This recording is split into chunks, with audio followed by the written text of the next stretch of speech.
So this is a pretty interesting subject I wanted to cover for a bit because I'm seeing a lot of people being conflicted on this as well. Ever since Power of the Elements came out in the OCG, people have been hyping up the Splight deck quite a lot, and for good reason, because it can abuse Toad, it can make a lot of negates, it can play a bunch of hand traps, it's pretty good going second if you play the right cards in your deck, etc. It basically feels like a rank 2 version of Zodiac because you still need an Xyz monster to summon a monster from the deck and play from there. The Link monster is insane, of course. It just has some of the best extra deck monsters we have ever seen in God knows how long, and it's not a combo deck, but it still makes a lot of negates, and that would classify it as a mid-range deck because of how many hand traps you're playing. So it's very similar to Sword Soul in a way. It's just that you're summoning lower attack monsters, which could be a problem. Now, if you want to summon high attack monsters, you absolutely can do that. It's just that sometimes you have to go out of your way to get there. The main thing that draws people to Splight is the fact that the deck is actually really redundant and consistent. Oftentimes, you look at your hand and you have a pretty good idea of what you're trying to do.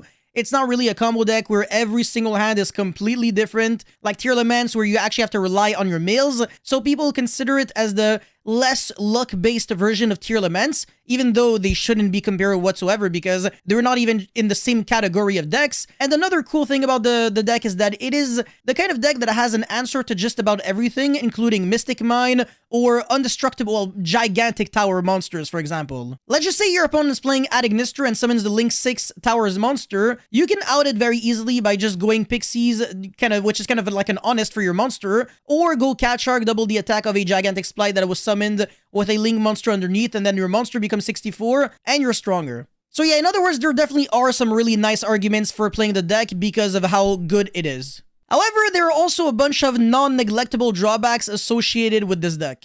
First of all, it is extremely mainstream, meaning that it is really popular. People already know how it kind of operates. There aren't that many different builds. Regardless of what deck you're playing with Splight, people always know what are the choke points, what your cards do, etc. So they're not going to be picking up your cards while you play against them, and the surprise factor is not really necessarily always non-existent, but less relevant when you're playing Splight cards. And last format, even though Branded Despia was the best deck, quote-unquote, it ended up being underwhelming, not because it was bad, but because people respected it so much that they were adjusting their main deck and side deck to beat it. Therefore, Despia just couldn't really beat people's preparation. And since Splight is an extremely beginner-friendly deck, you can expect a lot of kind of newbies to play the deck as well, which means that, of course, if you're playing the deck and you don't really know what you're doing, it might not be enough even if you're playing the best deck. So yeah, even though the deck can be autopilot, quote-unquote, if you're going first, you still need some brain cells to go second at the very least. And I want to say the deck doesn't really handle deck devastation virus at all because actually you lose every single monster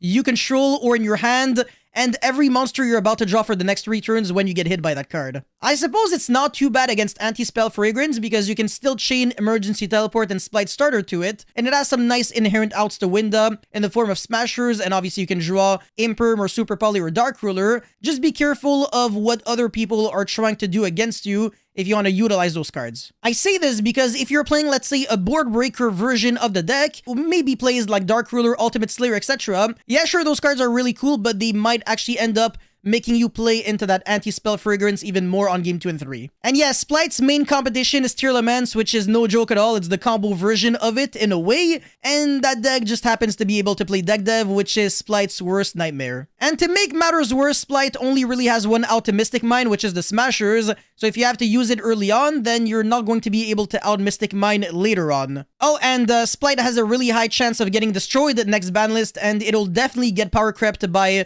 Ishizu Tearlaments when those cards will drop, so it might not be the best investment for you. But then again, I'm really not trying to downplay the deck or anything. I'm really just trying to give a fair assessment of the deck's kind of relevance in the current format, and I think we can all agree on the fact that the deck is extremely good right now.